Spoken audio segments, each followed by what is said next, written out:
ಮೂಲಭೂತವಾಗಿ ಅದು ಭೂಮಿ ಯಾರ್ದು? ರೈತರ ಹೆಸರಲ್ಲಿ ಇದ್ದಿದ್ದು ಸುಮ್ಮನೆ ವಕ್ಫ್ ಬೋರ್ಡ್ ಅಂತ ಬಂದಿದ್ದಾಗಿದ್ದರೆ ನಾವು ಅದನ್ನು ವಿರೋಧಿಸ್ತೀವಿ.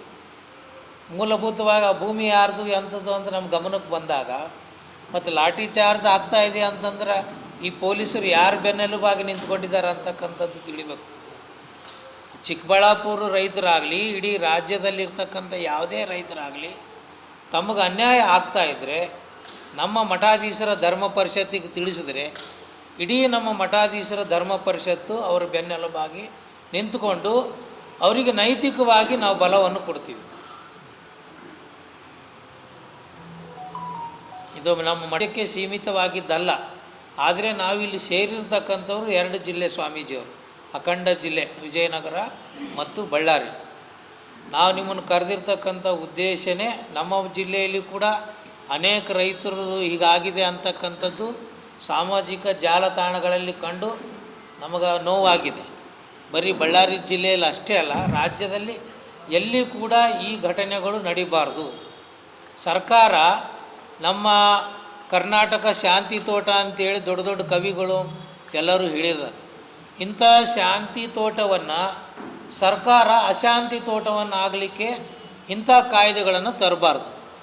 ನಮ್ಮ ದೇಶದಲ್ಲಿ ವರ್ಣಭೇದ, ಜಾತಿ ಭೇದ, ಯಾರ್ಯಾರಿಗೆ ತೊಂದರೆ ಇದ್ದಾವೆ ಆ ತೊಂದರೆಗಳನ್ನು ಹೋಗಲಾಡಿಸ್ಲಿಕ್ಕೆ ಅಂಬೇಡ್ಕರ್ ಅವರು ಒಂದು ಸಂವಿಧಾನವನ್ನು ರಚನೆ ಮಾಡಿದ್ರು.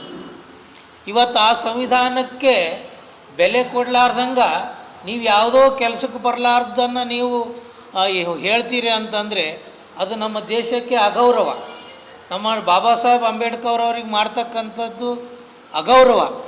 ಬಾಬಾ ಸಾಹೇಬ್ ಅಂಬೇಡ್ಕರ್ ಅವರ ಸಂವಿಧಾನದ ಆಧಾರದ ಮೇಲೆ ನೀವು ಮುಖ್ಯಮಂತ್ರಿಗಳಾಗಿರ್ತೀರಿ, ಜನಪ್ರತಿನಿಧಿಗಳಾಗಿರ್ತೀರಿ. ಆದರೆ ಅಂಥ ಒಂದು ಸಂವಿಧಾನಕ್ಕೆ ಅಪಚಾರ ಆಗುವಂಥ ಕೆಲಸಗಳನ್ನು ಇವತ್ತು ಸರ್ಕಾರ ಮಾಡ್ತಾ ಇರ್ತಕ್ಕಂಥದ್ದು ಮನೆ ಮನೆ ಜನನು ಚೀತು ಅಂಥೇಳಿ ನಿಮಗೆ ಛೀಮಾರಿ ಹಾಕ್ತಾ ಇದ್ದಾರೆ. ಆದರೆ ನಿಮಗೆ ಯಾಕೆ ಬುದ್ಧಿ ಬರ್ತಾ ಇಲ್ಲ? ಪ್ರತಿ ಮನೆಗಳಲ್ಲಿ ಕೂಡ ಮಾತಾಡ್ತಿದ್ದಾರೆ, ಜನ ಶಾಪ ಹಾಕ್ತಾ ಇದ್ದಾರೆ. ಯಾಕೆ ಈಗ ಈ ಥರದ ಸರ್ಕಾರ ಮಾಡ್ತಾಯಿದ್ದೀರಿ? ನೀವು ಮಾಡಲಿಕ್ಕೆ ನಿಮಗೆ ಬೇಡಿಕೆ ಏನೈತಿ? ಯಾರಾದರೂ ಸ್ಟ್ರೈಕ್ ಕೂತ್ಕೊಂಡಿದ್ದೀರಾ ಹಿಂಗೆ ಮಾಡಿರಿ ಅಂಥೇಳಿ? ಯಾರ ಸ್ಟ್ರೈಕ್ ಕೂತ್ಕೊಂಡಿದ್ದೀರಾ? ನಮ್ಮ ಥರ ನಿಮಗೇನು ಪ್ರೆಸ್ ಮೀಟ್ ಮಾಡಿದ್ರಾ? ಪ್ರೆಸ್ ಮೀಟ್ ಮಾಡಿಲ್ಲ, ಬೇಡಿಕೆ ಮಾಡಿಲ್ಲ, ಹೋರಾಟ ಮಾಡಿಲ್ಲ, ಯಾವುದೂ ಮಾಡಲಾರ್ದೇ ಬಡ ರೈತರ ಭೂಮಿಯ ಖಾತೆಯಲ್ಲಿ ನೀವು ವಕ್ಫ್ ಬೋರ್ಡ್ ಅಂತಕ್ಕಂಥದ್ದು ನಮೂದಿ ಮಾಡ್ತಾಯಿದ್ದೀರಿ. ಹಿಂಗೆ ಬಂದಿದೆ ಅಂಥೇಳಿ ಅವರು AC ಕೋರ್ಟಿಗೆ ಹೋಗಂಗಿಲ್ಲ, ಜಿಲ್ಲಾ ಕೋರ್ಟಿಗೆ ಹೋಗಂಗಿಲ್ಲ, ಯಾವ ಕೋರ್ಟಿಗೆ ಹೋಗಲ್ಲ, ಅದಕ್ಕೆ ಎಲ್ಲಿ ಕೂಡ ನ್ಯಾಯ ಸಿಗೋದಿಲ್ಲ ಅಂತ ಹೇಳ್ತೀರಿ. ಇದು ನಮ್ಮ ದೇಶಕ್ಕೆ ಅನ್ವಯ ಆಗಲಾರ್ದಂಗೆ ಅಂಥದ್ದು. ನಮ್ಮ ದೇಶದ ಸಂವಿಧಾನಕ್ಕೆ ಅನ್ವಯ ಆಗಲಾರ್ದೆ ಯಾವುದೇ ಸಂಸ್ಥೆ ಇದ್ದರೂ ಕೂಡ ಅದು ನಮಗೆ ಸಂಬಂಧ ಇಲ್ಲವೇ ಇಲ್ಲ. ಹೀಗಾಗಿ ಯಾವುದೇ ರೈತರು ವಕ್ಫ್ ಬೋರ್ಡ್ ಅಂತ ಬಂದರೆ ನೀವು ಯಾವುದಕ್ಕೂ ಕೂಡ ಅಂಜಬೇಕಾಗಿಲ್ಲ, ಹೆದರಬೇಕಾಗಿಲ್ಲ. ಇದು ನಮ್ಮ ದೇಶದಕ್ಕೆ ಸಂಬಂಧ ಇಲ್ಲದಾರ್ದಂತಕ್ಕಂಥದ್ದು. ಅದು ರಾಷ್ಟ್ರೀಯ ಸಂಪತ್ತು ಅಂತ ತಿಳ್ಕೊಳ್ಬೇಕೇ ವಿನಃ ಇನ್ಯಾವುದೋ ವಕ್ಫ್ ಬೋರ್ಡ್ ಅಂತ ಯಾರೂ ಕೂಡ ರೈತರು ಕೂಡ ಭಯ ಪಡಬಾರ್ದು. ಸರ್ಕಾರ ಕೂಡ ಇದನ್ನು ತಕ್ಷಣ ಇವತ್ತೇನು ಜಮೀರ್ ಅಹ್ಮದ್ ಘಂಟಾಘೋಷ ಹೇಳ್ತಾರೆ, ನಾನೆಲ್ಲ ಜಿಲ್ಲಾ ಕೇಂದ್ರಕ್ಕೆ ಹೋಗಲಿಕ್ಕೆ ಮುಖ್ಯಮಂತ್ರಿಗಳೇ ಹೇಳಿದ್ದಾರೆ ಅಂತೇಳಿ. ಮುಖ್ಯಮಂತ್ರಿಗಳು ಅಲ್ಲಿ ಹೋರಾಟ ಮಾಡಿರೋದು ನೋಡಿ ಅದನ್ನು ವಾಪಸ್ ತೊಗೊಳ್ತೀವಿ ಅಂತ ಹೇಳಿದ್ದಾರೆ. ನೀವು ಹಂಗೆ ಹೇಳಿದ್ರೆ ಉಪಯೋಗ ಇಲ್ಲ. ಹ್ಯಾಂಗೆ ತಕ್ಷಣ ಯಾವತ್ತೂ ಇರಲಾರ್ದು ರೈತರ ಪಾಣಿಯಲ್ಲಿ ರೈತರ ಹೆಸರು ಬದಲು ವಕ್ಫ್ ಬೋರ್ಡ್ ಅಂತ ಬಂದಿದೆಯೋ, ಇವತ್ತು ಸರ್ಕಾರ ಏನಾದರೂ ಮಾನ ಮರ್ಯಾದೆ ಮುಂದೇನಾದರೂ ಆಡಳಿತ ನಡಿಬೇಕು ಅಂತಕ್ಕಂಥದ್ದು ನಿಮಗೇನಾದ್ರು ಅಪೇಕ್ಷೆ ಇದ್ದರೆ, ಪ್ರಜಾಪ್ರಭುತ್ವ ಅಂತಕ್ಕಂಥದ್ದು ಉಳಿಬೇಕು ಅನ್ನಂಗಿದ್ರೆ, ಸಂವಿಧಾನ ಅಂತದಕ್ಕೆ ಏನಾದರೂ ಗೌರವ ಕೊಡಬೇಕು ಅನ್ನೋದಾದರೆ ತಕ್ಷಣ ವಕ್ಫ್ ಬೋರ್ಡ್ ಅಂತಕ್ಕಂಥದ್ದು ತೆಗೆದುಹಾಕಿ ಯಾರ್ದು ತಲತಲಾಂತರದಿಂದ ರೈತರ ಹೆಸರು ಬಂದಿದೆ ಆ ಹೆಸರನ್ನೇ ಬರಲಿಕ್ಕೆ ಸರ್ಕಾರ ಶೀಘ್ರ ಕ್ರಮ ತೆಗೆದುಕೊಳ್ಬೇಕು.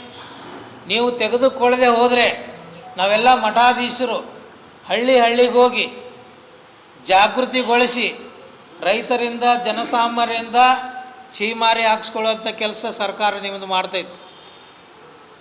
ಕಾಂಗ್ರೆಸ್ ಸರ್ಕಾರ ಎಚ್ಚೆತ್ತುಕೊಳ್ಬೇಕು.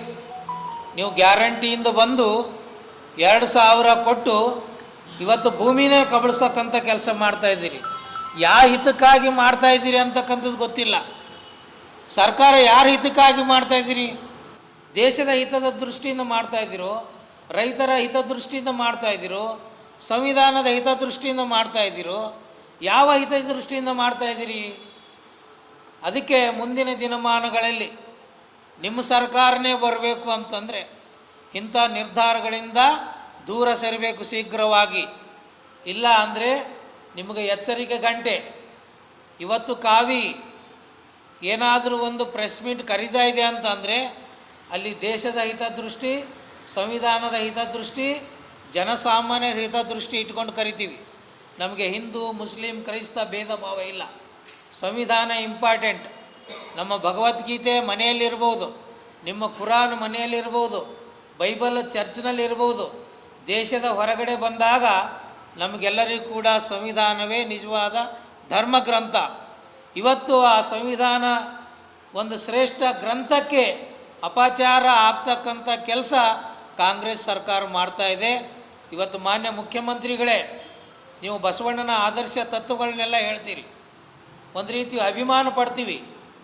ಆದರೆ ನೀವು ಮಾಡ್ತಕ್ಕಂಥ ಈ ವಕ್ಫ್ ಬೋರ್ಡು ರೈತರ ಖಾತೆಯಲ್ಲಿ ಬರ್ತಕ್ಕಂಥ ಭಾಳ ಅನ್ಯಾಯ. ಇವತ್ತು ಜಮೀರ್ ಅಹ್ಮದ್ ಹೇಳ್ತಾರೆ, ಇವತ್ತು ವಕ್ಫ್ ಬೋರ್ಡನ್ನು ಏನು ಖಾತೆಯಲ್ಲಿ ಬಂದಮೇಲೆ ಅದನ್ನು ವಶಪಡಿಸ್ಕೊಂಡು ಅದಕ್ಕೆಲ್ಲ ಬಂದೋಬಸ್ತಾಗಿ ಕಾಂಪೌಂಡ್ ಹಾಕ್ಕೊಂಡು ಎಷ್ಟು ಹಾಸ್ಯವಾಗಿ ಮಾತಾಡ್ತಾರೆ. ಜಮೀರ್ ಅಹ್ಮದ್ ಅವರ ಜಾತಿಯಿಂದ ಮುಸ್ಲಿಂ ಆಗಿದ್ದರೂ ಸಹಿತ ಈ ರಾಜ್ಯ ಸರ್ಕಾರದ ಒಬ್ಬ ಸಚಿವರು ಅಂತಕ್ಕಂಥದ್ದು ತಲೆಯಲ್ಲಿರಬೇಕು. ನಾನೊಬ್ಬ ಸಚಿವ, ಇಡೀ ಕರ್ನಾಟಕ ಜನರಿಗೆ ಮಂತ್ರಿ ಅಂತಕ್ಕಂಥ ಪ್ರಜ್ಞೆ ಜಮೀರ್ ಅಹ್ಮದ್ ಅವರು ಇಟ್ಕೋಬೇಕು. ಇವತ್ತು ಬರೀ ಮುಸಲ್ಮಾನರಿಂದ ಯಾರು ಕೂಡ ಆರಿಸ್ಲಿಕ್ಕೆ ಬರೋದಿಲ್ಲ, ಬರೀ ಹಿಂದೂಗಳಿಂದ ಯಾರು ಕೂಡ ಆರಿಸ್ಲಿಕ್ಕೆ ಬರೋದಿಲ್ಲ. ಹಿಂದೂ, ಮುಸ್ಲಿಂ, ಕ್ರೈಸ್ತ ಎಲ್ಲರೂ ಓಟ್ ಹಾಕಿದ್ದಕ್ಕೆ ಮಾತ್ರ ನೀವು MLA ಆಗ್ತೀರಿ, ಮಂತ್ರಿ ಆಗ್ತೀರಿ, ಮುಖ್ಯಮಂತ್ರಿ ಆಗ್ತೀರಿ. ಈ ಪ್ರಜ್ಞೆಯನ್ನು ಬಿಟ್ಟು ಕೆಲಸ ಮಾಡ್ತಾ ಇರ್ತಕ್ಕಂಥದ್ದು ನಿಮ್ಮ ಅಜ್ಞಾನ. ಅದಕ್ಕೆ ಇವತ್ತು ಭಾಳ ಜನ ರೈತರು ನೊಂದುಕೊಳ್ತಾ ಇದ್ದಾರೆ. ಆರಕ್ಷಕರು ಕೂಡ ಅಂಥ ರೈತರಿಗೆ ಬೆನ್ನೆಲುಬಾಗಿ ನಿಂತ್ಕೊಳ್ಬೇಕು. ಚಿಕ್ಕಬಳ್ಳಾಪುರಲ್ಲಿ ನಡೆದಿರ್ತಕ್ಕಂಥ ರೈತರ ಮೇಲೆ ಲಾಠಿ ಪ್ರಹಾರಕ್ಕೆ ಮಠಾಧೀಶರು ಖಂಡಿಸ್ತೀವಿ. ಬರೀ ಚಿಕ್ಕಬಳ್ಳಾಪುರ ಒಂದೇ ಅಲ್ಲ, ಎಲೆಮರೆಕಾಯಿ ಹಾಗೆ ಎಲ್ಲೆಲ್ಲಿ ನಡ್ತಾ ಇದೆಯೋ ಅವು ನಮಗೆ ಗಮನಕ್ಕೆ ಬಂದರೆ ಖಂಡಿತವಾಗೂ ಅದನ್ನು ನಾವು ವಿರೋಧ ಮಾಡ್ತೀವಿ. ಮಠಾಧೀಶರ ಧರ್ಮ ಪರಿಷತ್ತು ಇವತ್ತು ಜಾತಿ, ಕುಲ ಎಲ್ಲವನ್ನು ಮೀರಿ ಇವತ್ತು ಕೆಲಸ ಮಾಡ್ತಾ ಇದೆ. ಇವತ್ತು ಜನರಲ್ಲಿ ಜಾಗೃತಿ ಮೂಡಿಸ್ಬೇಕಾಗಿದೆ. ಭಾಳ ಜನರಿಗೆ ವಕ್ಫ್ ಬೋರ್ಡ್ ಅಂದ್ರೆ ಏನು ಅಂತಕ್ಕಂಥದ್ದು ಇತ್ತಿತ್ತಗೆ ಅರಿವಾಗ್ತಾ ಇದೆ. ಅದು ಕೋರ್ಟಿಗೆ ಹೋಗೋಂಗಿಲ್ಲಂತೆ, ಹಂಗಂತೆ ಹಿಂಗಂತೆ ಅಂತ ಹೇಳ್ತಾ ಇದ್ದೇವೆ. ಇವತ್ತು ಮಾಧ್ಯಮದವರು ಕೂಡ ನೀವು ಜಾಗೃತಿ ಮೂಡುವಂಥ ಕೆಲಸಗಳನ್ನು ಮಾಡ್ತಾ ಇದ್ದೀರಿ. ವಿಶೇಷವಾಗಿ ನಮ್ಮ ಸುವರ್ಣ TV, ಪಬ್ಲಿಕ್ TV, ಇನ್ನೂ ಅನೇಕ TV ಮಾಧ್ಯಮದವರು ಹೈಲೈಟ್ ಆಗಿ ಜನರಲ್ಲಿ ಜಾಗೃತಿ ಮೂಡಿಸುವಂಥ ಕೆಲಸವನ್ನು ಮಾಡ್ತಾ ಇದ್ದೀರಿ. ಹಂಗೆ ಮಾಡ್ಯಾರ ಅಂದ ಕೂಡಲೇ ಅವರು ಕೋಮುವಾದಿಗಳು ಅಂತಕ್ಕಂಥದ್ದು ಬಳ್ಳು ಮಾಡಿ ತೋರಿಸೋದು ಭಾಳ ಕೆಟ್ಟ ಚಾಳಿ ಅದು. ಅದಕ್ಕಾಗಿ ಸಂವಿಧಾನದ ಹಿತದೃಷ್ಟಿಯಿಂದ ನಾವೆಲ್ಲರೂ ಕೂಡ ಎದ್ದು ಮಾತನಾಡಬೇಕಾಗಿದೆ. ಇಲ್ಲ ಅಂತಂದರೆ ನಮ್ಮ ದೇಶಕ್ಕೆ ಒಳ್ಳೆಯದಾಗೋದಿಲ್ಲ. ನಾವೆಲ್ಲರೂ ಕೂಡ ಈ ದೇಶದ ನೆಲ ಜಲ ಊಟ ಮಾಡೋದ್ರಿಂದ ಈ ದೇಶದ ಆಸ್ತಿಯನ್ನು ನಾವೆಲ್ಲರೂ ಕೂಡ ರಕ್ಷಣೆ ಮಾಡಬೇಕಾಗಿದೆ. ಅದಕ್ಕೆ ನಮ್ಮೆಲ್ಲರ ಮಠಾಧೀಶರ ಧರ್ಮ ಪರಿಷತ್ತಿನಿಂದ ಈ ಮಾಧ್ಯಮ ಮೂಲಕವಾಗಿ ಜಿಲ್ಲಾಧಿಕಾರಿಗಳಿಗೆ ಒಂದು ಮನವಿ ಕೊಡುವ ಮೂಲಕವಾಗಿ ಮುಖ್ಯಮಂತ್ರಿಗಳಿಗೆ ನಾವೇನು ಕೇಳ್ಕೊಳ್ತಾ ಇದ್ದೀವಿ, ಅದೇ ಜಮೀರಿಗೆ ಏನು ಸರ್ ಅಲ್ಲಲ್ಲ ಎಲ್ಲ ಮಾಧ್ಯಮ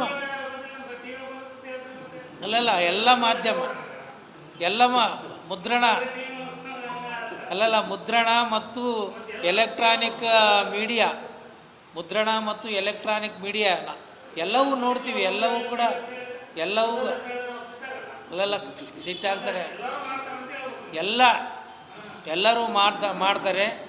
TV ಹಿಡ್ಕೊಂಡು ಪೇಪರ್ನವ್ರು ಹಿಡ್ಕೊಂಡು ಎಲ್ಲರೂ ಕೂಡ ಇದನ್ನು ಎತ್ತಿ ಹಿಡಿಯುವಂಥ ಕೆಲಸ ಮಾಡ್ತಾ ಇದ್ದಾರೆ. ಇದು ಕೋಮುವಾದಿ ಅಂತಕ್ಕಂಥದ್ದು ಯಾರಾದರೂ ತಿಳ್ಕೊಂಡ್ರೆ ಅದು ಭಾಳ ಶತಮೂರ್ಖತನ ಅಂತಕ್ಕಂಥದ್ದು ನಾವು ಹೇಳಬೇಕಾಗಿದೆ. ಏನು ನಿಮಗೇನು ಪತ್ರ ಕೊಡ್ತಾ ಇದ್ದೀವಿ, ಇದರಲ್ಲಿ ದೂರವಾಣಿ ಇದೆ. ಹಾಂ ನಾವು